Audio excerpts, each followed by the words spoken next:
As a libertarian, you all believe in unlimited government. Where do you believe we should start with that? As far as, I've been reading a lot of articles about phasing out city government and how it works in different places. But you guys know much more about this than me, so how do you believe we should start limiting government? Like, where should we start with that? Is that a trick question? No, I want to take that because my answer is a little bit radical. There's a lot of different places you can go.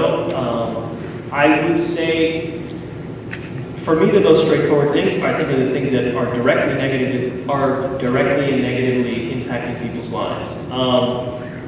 As libertarians, we would say we're opposed to a lot of big government. We say we're opposed to wealth redistribution, and people can get very sensitive about it when you talk about welfare, but I find that to be one of the, even if I disagree with it, it's not the most egregious thing. If I say, well, hey, what's the worst things government does? Well, you take a young person who makes a mistake, smoking the wrong thing or whatever, and you put him in jail, you ruin his life and a criminal record, and you set him on a path, and it's a terrible cycle, and it's destructive to communities over a long time. So I'd say the first thing, you stop doing that kind of destructive behavior. You stop criminalizing behavior.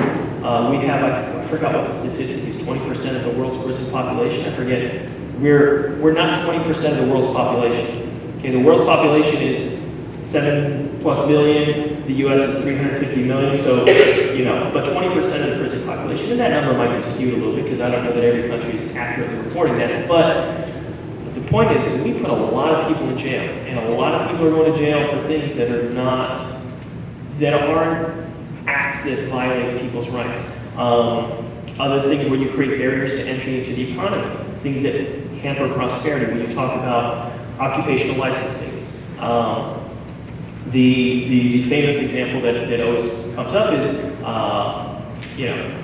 typically, especially here, you have a woman moves over here from the Caribbean, starts her own business, braiding hair, and she then gets hit with these huge fines because she doesn't have a cosmetology license. And now she has the choice of spend thousands of dollars, go to the school, and pay off these thousands of dollars of fines. And again, this spans a multitude of industries, and it is part of what the system is. So if I say we're going to start somewhere, I think that's one place to start. I think there are other places you can start as well. When you talk about the higher levels of government, spending that just goes to things that aren't here. I talked a little bit about the use of U.S. forces across the world. I think it would be a place where you can cut and save a lot of money, certainly when it comes to that part. Bring them all home. I also believe that we should limit law enforcement, and this is coming from someone who grew up loving cops. I mean the show, not just cops. I'm sorry, if anybody here is alarmed.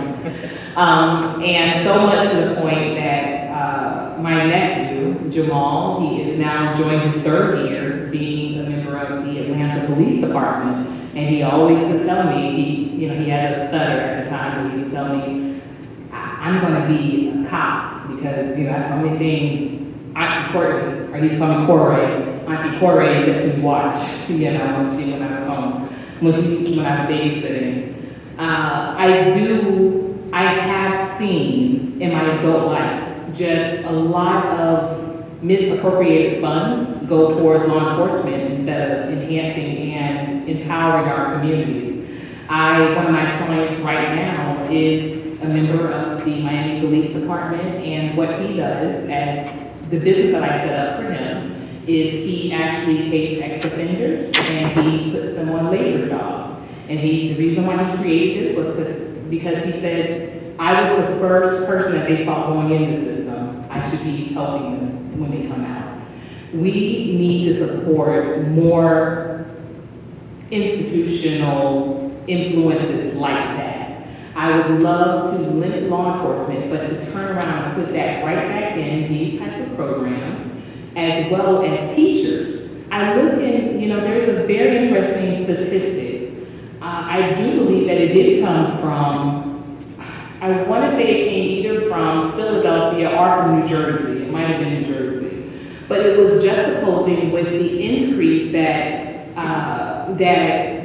law enforcement gets is almost related to what's taken out from our teachers. And I said, look at what what kind of society we are creating from this type of understanding or appreciation. Let's do more what it takes to lock up these same criminals that came through a school system that could have, with the right teacher that wasn't overworked and underpaid, could have given him that same type of love, that same type of care that he might have been missing, that same type of engagement that he found in his gang friends or in other illegal activities that led him to need law enforcement later on. I do think it's not a matter of us not having, like you said, with the wealth, it's about appropriately reimagining it, redistributing it. So, and again, these are questions that not necessarily government needs to intrude on, but we need to start to appeal to our neighbors, to our fellow man, because at the end of the day,